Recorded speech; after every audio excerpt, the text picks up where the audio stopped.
Yeah, so contrary to what Pen Pal might think, I happen to have enormous respect for those folks that serve with dignity and honor in the United States military. I'm not really from a military family. Uh, my dad was in the military, in the Navy. My grandpa was in the Army. Uh, I got one uncle who was a Marine and another uncle who was also in the Army. Uh, it was never for me. I've explained this before. I, to this day, I have an extreme problem with being told what to do with any type of authority whatsoever. It's not my cup of tea. So the military was never for me. That being said, if you got 5 hours to kill, I would I would highly suggest that you go listen to an episode of the Sean Ryan Show where he interviews a man by the name of Nicholas Irving, also known as the Reaper, Army Ranger sniper. 33 confirmed kills in just 4 months.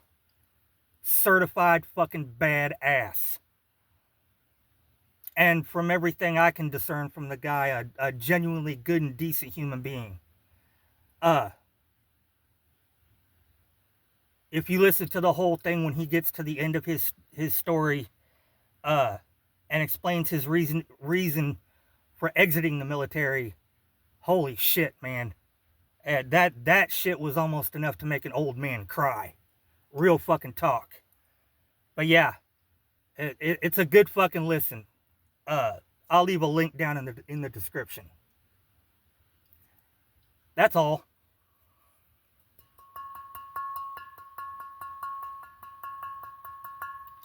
Numero tres. In a very famous book called Discipline and Punishment, the officer of the watch at this execution's account was reprinted. So this is a primary source. Here's what the crowd saw. Quote, "The sulfur was lit, but the flame was so poor that only the top skin of the hand was burnt, and that only slightly. Then the executioner, his sleeves rolled up, took steel pincers, which had been especially made for the occasion, and which were about 1.5 feet long, and pulled first at the calf of the right leg, then at the thigh, and from there at 2 fleshy parts of the right arm, then at the breasts. Though a strong, sturdy fellow, this executioner found it so difficult to tear away the pieces of flesh that he set about the same spot 2 or 3 times, twisting the pincers as he did so, and what he took away formed at each part a wound about the size of a 6-pound crown piece. After these tearings with the pincers, Damien, who cried out profusely, though without swearing, the source says, raised his head and looked at himself. The same executioner dipped an iron spoon in the pot containing the boiling potion, which he poured liberally over each wound. At each torment, he cried out, as the damned in hell are supposed to cry out," and now he's saying what the condemned is screaming, "Pardon, my God, pardon, Lord." Despite all the pain, the source says, he raised his head from time to time and looked at himself boldly. End quote. Some have theorized that this condemned victim was mentally ill and that he committed this crime and then paid this punishment, and these days would have been seen as psychologically unbalanced. The fact that the crowd could watch all this, though, and not be made psychologically unbalanced is interesting. V.A.C. Gatrell in The Hanging Tree points out that you did not have a bunch of people watching those proceedings we just described and vomiting or anything. How many people could come back from our time period now, be placed in the crowd to watch this thing live, and not vomit? It's strange to think of something that seems like an automatic, uncontrollable response being something that's actually, culturally influenced. But Gatrell points out that crying is, laughing is, what you find, amusing is. All these things that may seem to be hardwired into us are cultural distinctions, including whether or not you vomit while watching a horrible torture execution, or maybe whether or not you like it. Historian Garrett G. Fagan recounts the great rake Casanova who was there, and while Casanova was appalled, he looked at other people, and not only weren't they appalled, they were liking it. And he says, this is Fagan writing, quote, Casanova, who considered the spectacle, quote, an offense against our common humanity, end quote, reports that he several times closed his eyes and blocked his ears to the atrocity, but that his companions were riveted by the spectacle and never once diverted their gaze. They felt no compassion for Damiens, they said, due to the enormity of his crime. Casanova's friend, Tiretta, even had surreptitious sex with one of the women while the ghastly execution proceeded. Other eyewitnesses describe members of the crowd, especially the ladies, watching with detached disinterest or even chattering and laughing, end quote.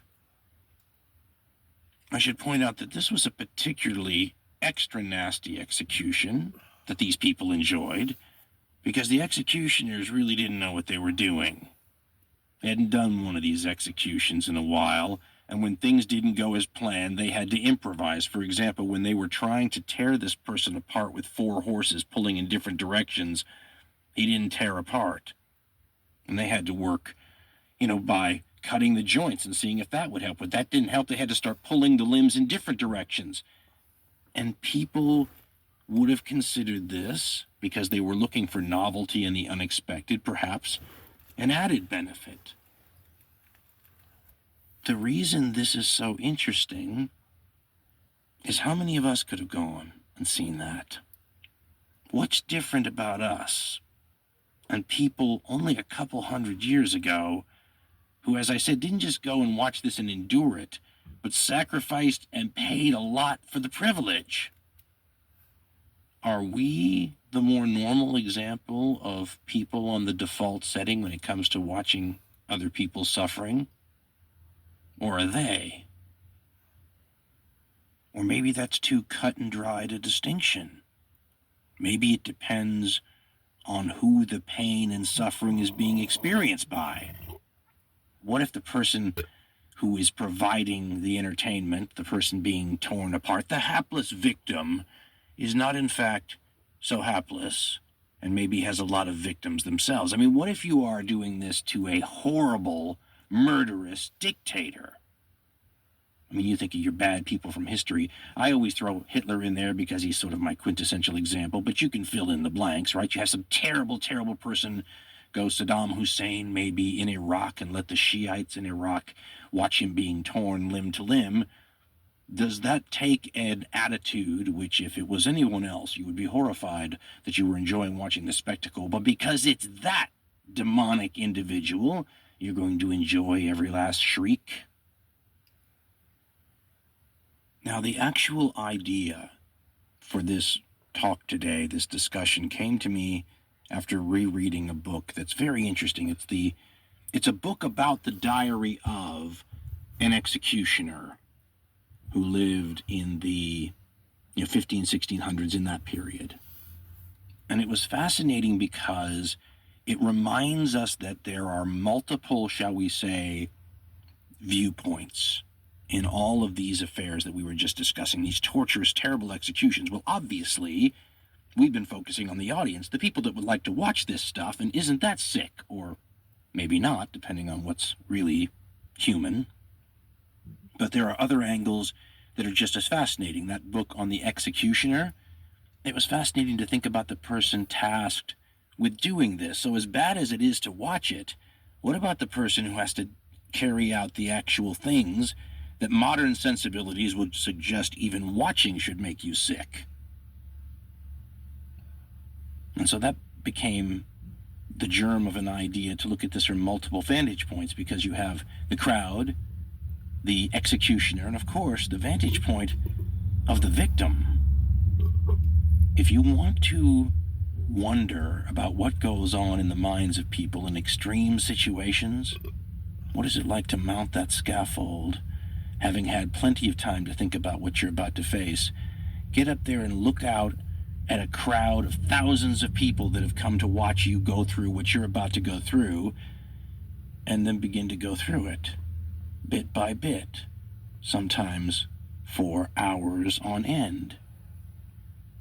If you want the understatement of the century, there's a quote attributed to Robert Francois Damien as he's led out to go begin his ordeal that would take hours and end up with him in pieces. He just said, rumor has it anyway, it's going to be a hard day. I wonder if there was a way to add up all the people in human history that have found themselves in that same position, that it's going to be a hard day sort of position, execution victims since the dawn of time. I wonder how many of those people there were. I mean, public executions have pretty much been going on since history's been written down, right? We all understand that it's not ubiquitous, it's not everywhere all the time, but my goodness, you know, the amount of cultures over the eras that utilize public executions is far more common than not. And as we said earlier, it serves an obvious purpose for the state, doesn't it? It's a message. And the Assyrians, you know, one of the earliest peoples to carve this message in stone, showing what they did to people who broke their biggest laws. That's a way of making sure that even if you weren't there to watch it live, you can still get the message. Herodotus, the so-called father of history, so that's how far back we're going here, tells the story, which may or may not be true, that one of the early kings of Persia, Cambyses II, forced the nobles of Egypt to, you know, convene in a public place to watch 2,000 of their children killed in front of them. That's not for entertainment value, because you can't imagine a more horrifying scene if that were true, right? I mean, what does that sound like? But it sends a message, doesn't it, from the ruler of Persia to all the people in Egypt, you know, stay conquered, or this will happen again. The Chinese, having been around essentially forever as a civilization, also very familiar with the use of public executions as a tool of enforcing state power and sovereignty. And they've been around so long, they've been able to live through many different eras where the ideas of legal reform and capital punishment will change, some more liberal, some quite draconian indeed. The Chinese are one of the very early civilizations to attempt to deal with crime in a way that sometimes comes into vogue, this idea that, what if you just punished every little teeny crime in the most severe way? Wouldn't that just deter everything? More on that later.